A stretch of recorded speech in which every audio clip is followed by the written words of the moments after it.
अस्सलाम वालेकुम। हैदराबाद में आज राजा सिंह के खिलाफ एक जबरदस्त एहतजाज देखने को मिला HYC के फाउंडर और BRS के सीनियर लीडर सलमान खान द्वारा। तो इनके हाथ में जो बैनर है इसके ऊपर साफ लिखा है अरेस्ट राजा सिंह। दरअसल राजा सिंह का एक वीडियो क्लिप सोशल मीडिया पर वायरल हो रहा है जहां पर वो मुसलमानों को लेकर गलत अल्फाजों का इस्तेमाल कर रहा है। हम वीडियो क्लिप भी आपको नहीं सुना सकते, ऐसे अल्फाज इसने इस्तेमाल किए हैं। और ये पहली बार नहीं है जब इसने ऐसे कोई अल्फाज इस्तेमाल किए हो। इससे पहले भी कई दफा इसने ऐसे अल्फाजों का इस्तेमाल किया। इससे पहले जब इसने हुजूर सल्लल्लाहु अलैहि वसल्लम की शान में गुस्ताखी की थी, सबसे पहले सड़क पर आकर एहतजाज करने वाले HYC के फाउंडर सलमान खान ही थे। इनके ऊपर इस मामले में PD एक्ट भी लगाया गया। जब लोगों को ये लगा कि जो हुजूर की शान में गुस्ताखी करने वाला है वो आराम से घूम फिर रहा है और जो एहतजाज करने वाला है उन्हें PD एक्ट लगाकर जेल में भेज दिया गया, तब पुलिस वालों ने राजा सिंह के ऊपर भी PD एक्ट लगाया, यानी मामले को लेवल करने के वास्ते। और आज एक बार फिर वही मामला रिपीट होता हुआ दिख रहा है। यहाँ पर सबसे पहले आवाज उठाने वाले फिर से सलमान खान है। हो सकता है कि कल पुलिस वाले इन्हें पकड़कर जेल में भी डाल दे। भाई पूरे इंडिया में ऐसे चल रहा ना भाई। भोपाल में भी कुछ दिन पहले अपन देखे, हरिद्वार के अंदर भी कुछ दिन पहले अपन देखे जहां पर हुजूर सल्लल्लाहु अलैहि वसल्लम की शान में गुस्ताखी हुई। मुसलमान एहतजाज करने के वास्ते पुलिस स्टेशन पहुंचे।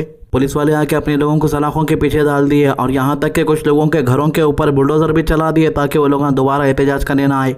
अगर अपनी जुबान से कोई भी गलत अल्फाज अनजाने में भी निकल जाता है तो हमारे ऊपर केसेस बुक हो जाते। 2 घंटे के अंदर पुलिस वाले लेके जाके जेल में भी डाल देते भाई। और हैदराबाद का एक MLA जो ऑलरेडी पार्टी से सस्पेंड हो गया, उसको BJP वाले पोजीशन पर से नहीं हटा MLA की, वो बार बार माहौल खराब करने का काम करता है और उस पर कोई एक्शन नहीं लिया जाता, उल्टा अपने पे एक्शन हो रहा। हो सकता है कल भी यही चीज दोहराई जाएगी HYC सलमान खान को लेकर। कुछ लोग ये कह रहे हैं इनके सोशल मीडिया अकाउंट को लेकर के इनके सोशल मीडिया अकाउंट इसलिए ब्लॉक कर दिए गए क्योंकि इन्होंने डोनेशन लिया। हालांकि ये बात बिल्कुल गलत है। दरअसल दिल्ली के अंदर जो वाकया पेश आया था तरुण के केस का, वहां पर भी मामला हिंदू मुसलमान का नहीं था, पड़ोसियों का था। यहाँ पर पड़ोसी के मामले को हिंदू मुसलमान कर दिया गया, फिर मुसलमानों के घर पर बुलडोजर चला दिया गया। उसके बाद HYC के सलमान खान पहुंचे मदद के लिए।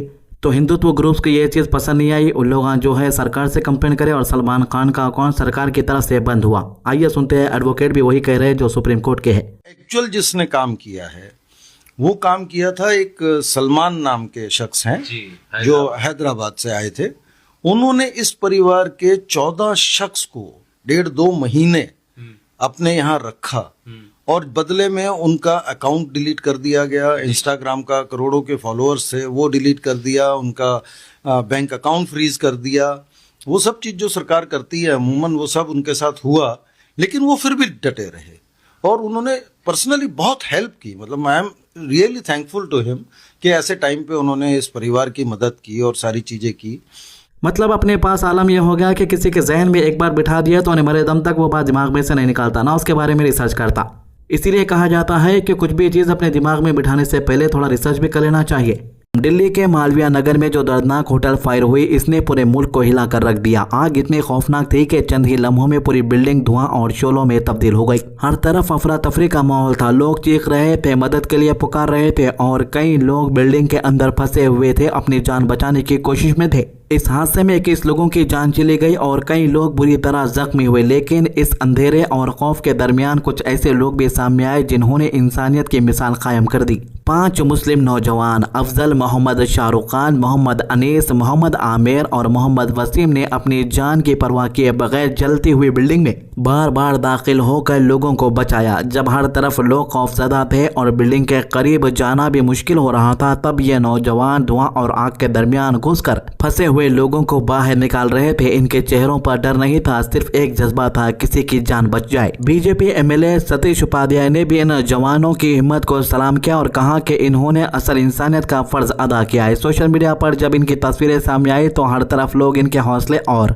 बहादुरी की तारीफ करने लगे। लोग कहने लगे कि मजहब को फॉलो करते हुए इंसानियत की खिदमत करना ही असली बहादुरी होती है। जब होटल में आग लगी तो आसपास के लोग भी फौरन मदद के लिए भाग कर आए। किसी ने पानी लाया, किसी ने जख्मियों को संभाला और किसी ने रेस्क्यू टीम के साथ मिलकर लोगों को बाहर निकालने की कोशिश की। इन्हीं लोगों में एक नाम रियाजुद्दीन का भी था जो होटल के सामने मैट्रेस की दुकान चलाते हैं। जैसे ही इन्होंने देखा कि लोग जान बचाने के लिए ऊपर से कूद रहे हैं, इन्होंने फौरन अपनी दुकान के सारे मैट्रेस सड़क पर बिछा दिए ताकि नीचे गिरने वालों की जान बच सके। रियाजुद्दीन ने अपनी जिंदगी भर की कमाई की परवाह नहीं की। रिपोर्ट के मुताबिक इनका लगभग 2 लाख रुपए का नुकसान हुआ, लेकिन इन्होंने एक बार भी अफसोस नहीं किया। इनका कहना था कि अगर चंद लोगों की जान बच गई तो ये नुकसान कुछ भी नहीं है। ऐसे लोग ही असल हीरो होते हैं जो मुश्किल वक्त में दूसरों के काम आते हैं।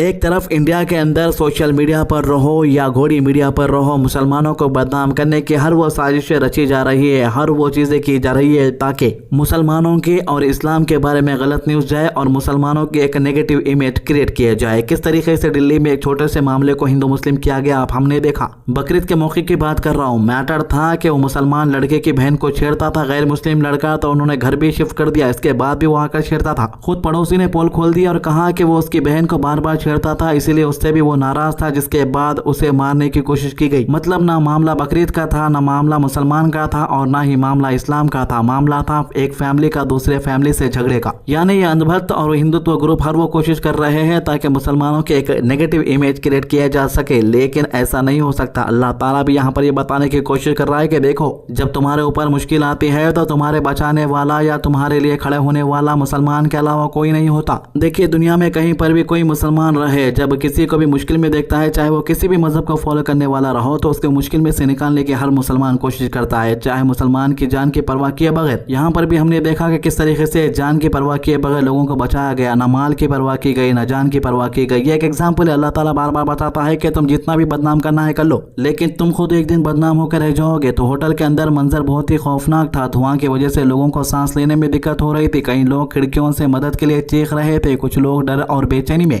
बिल्डिंग से नीचे कूद रहे थे। वीडियोस में देखा गया कि लोग अपनी जान बचाने के लिए हर मुमकिन कोशिश कर रहे थे। वसीम रजा नाम का एक सिक्योरिटी ऑफिसर जो पास ही रहता है और मैक्स हॉस्पिटल में काम करता है, वो भी रेस्क्यू ऑपरेशन में शामिल हो गया। इन्होंने बार बार बिल्डिंग के अंदर जाकर लोगों को बाहर निकाला और कई जख्मियों को CPR देकर इनकी जान बचाने की कोशिश की गई। इनका कहना था कि अंदर का माहौल इतना खौफनाक था कि हर तरफ चीखें और धुआं ही धुआं था, लेकिन उस वक्त सिर्फ एक ही सोच थी कि जितने लोगों को बचा जा सके बचाया जाए। मोहम्मद इसरार खान ने बताया कि जब वो बिल्डिंग के अंदर गए थे तो कई लोग बुरी तरह जले हुए थे। कुछ लोग मदद के लिए रो रहे थे और कई लोग बेहोश पड़े थे। इन्होंने और दूसरे वॉलंटियर्स ने मिलकर जख्मियों और लाशों को बाहर निकाला। मोहम्मद शोएब जो पहले फायर इमरजेंसी ट्रेनर रह चुके हैं, उन्होंने भी रेस्क्यू में हिस्सा लिया और कहा कि कई लोग रेस्क्यू टीम के पहुंचने से पहले ही बिल्डिंग से कूद चुके थे। अथॉरिटीज के मुताबिक लगभग 47 लोगों को बचाया गया और हॉस्पिटल में शिफ्ट किया गया, लेकिन 21 लोग अपनी जान से हाथ धो बैठे, जिनमें से कुछ फॉरेन नेशनल भी शामिल थे। इस हादसे ने एक बार फिर बिल्डिंग सेफ्टी और इलीगल कंस्ट्रक्शन पर बड़े सवाल खड़े कर दिए हैं। इन्वेस्टिगेशन में पता चला है कि होटल के पास फायर डिपार्टमेंट की मैंडेटरी क्लियरेंस नहीं थी। रिपोर्ट के मुताबिक बिल्डिंग को सिर्फ 6 रूम की परमिशन मिली थी, लेकिन इसमें 20 रूम से ज्यादा चलाए जा रहे थे। सबसे हैरत की बात यह थी कि बिल्डिंग में सिर्फ एक ही एंट्री और एग्जिट पॉइंट था, जिसकी वजह से इमरजेंसी के वक्त लोग बाहर नहीं निकल सके। पुलिस ने बिल्डिंग ओनर लोकेश बजाज को गिरफ्तार कर लिया है और इसके खिलाफ भारतीय न्याय संहिता के तहत केस दर्ज किया गया। लेकिन इस सब के दरमियान जो चीज सबसे ज्यादा लोगों के दिल को छू गई वो थी आम लोगों की इंसानियत और बहादुरी। आज सोशल मीडिया पर हर तरफ मुसलमान नौजवानों की तारीफ हो रही है। लोग कह रहे हैं कि बेशक इस्लाम ने जो सिखाया है वही ये लोग कर रहे हैं।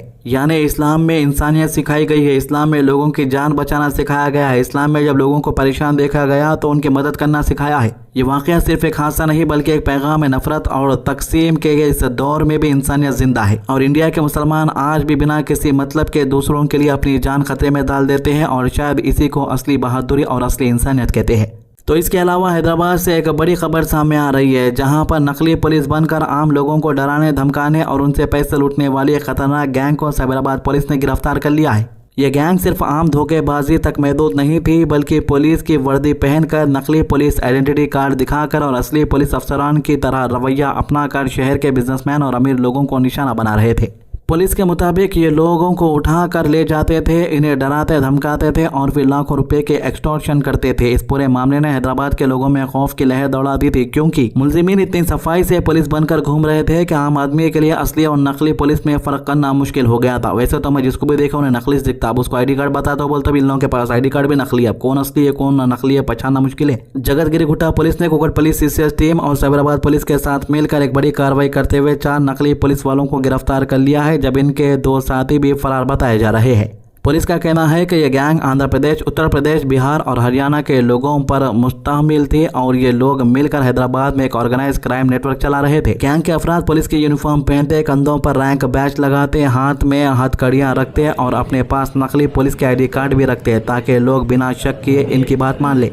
पुलिस के मुताबिक इस गैंग ने कई लोगों को अपना निशाना बनाया, लेकिन जिस केस की बुनियाद पर यह पूरी गैंग पकड़ी गई उसमें शिकायत देने वाले शख्स का नाम है पूर्णाचंद्र राव, जो 42 साल के हैं और कुकटपल्ली के जयानगर इलाके के रहने वाले हैं। जी हाँ, राव ने पुलिस को बताया कि वो 18 मई को प्रशांत नगर की तरफ जा रहे थे जब सुबोधया कॉलोनी के करीब अचानक कुछ लोगों ने इनकी गाड़ी रोक ली। ये तमाम लोग पुलिस वालों की तरह कपड़े पहने हुए थे और इन्होंने खुद को पुलिस ऑफिसर बताकर रॉ को कहा कि हरियाणा में इनके खिलाफ एक केस दर्ज है और इन्वेस्टिगेशन के लिए इन्हें साथ चलना होगा। शिकायत के मुताबिक शुरू में रॉ को लगा कि शायद वाकई पुलिस इनसे पूछताछ करना चाहती है, क्योंकि सामने खड़े तमाम लोग बिल्कुल पुलिस अफसरों की तरह नजर आ रहे थे। उनके पास पुलिस के ID कार्ड भी थे, यूनिफॉर्म भी थे और रवैया भी बिल्कुल असली पुलिस की तरह था। इसी वजह से शिकायत देने वाले शख्स को इन पर शक नहीं हुआ, लेकिन कुछ देर बाद जब उन्होंने जबरदस्ती गाड़ी में बिठाया तब उन्हें एहसास हुआ कि मामला कुछ और है। पुलिस के मुताबिक 6 अफराद पर मुश्तमिल यह गैंग रॉ को जबरदस्ती अपनी कार में बिठाकर हैदराबाद से सूर्यापेट ले गई। रास्ते भर गैंग के अफराद ने इन्हें धमकियां दी और कहा कि अगर इन्होंने इनकी बात नहीं मानी तो इन पर झूठे केसेस लगा दिए जाएंगे और इन्हें जेल भेज दिया जाएगा।